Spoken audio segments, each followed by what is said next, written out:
રાજકોટથી હવે સમાચાર આવી રહ્યા છે। શિવાજી સિંહના આયોજિત સમૂહ લગ્નમાં નકલી સોનું આપ્યાનો જે મામલો સામે આવ્યો હતો, જેમાં કેબિનેટ મંત્રી કુંવરજીભાઈ બાવળિયાનું હવે નિવેદન સામે આવ્યું છે। દીકરીઓ સાથે છેતરપિંડીની વાત છે તે ન થવું જોઈએ।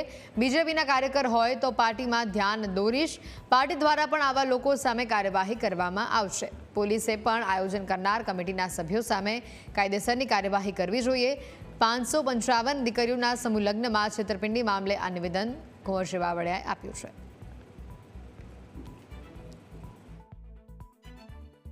जो आ विषय है ये आखो जे समूह लग्न समिति जे रीते क्यांकथी आ फंड के फाळो उघरावीने जे समूह लग्न समितिमां जे कई जे लोको होय ए बधाए आ दीकरीओ साथे छेतरपिंडी करी छे।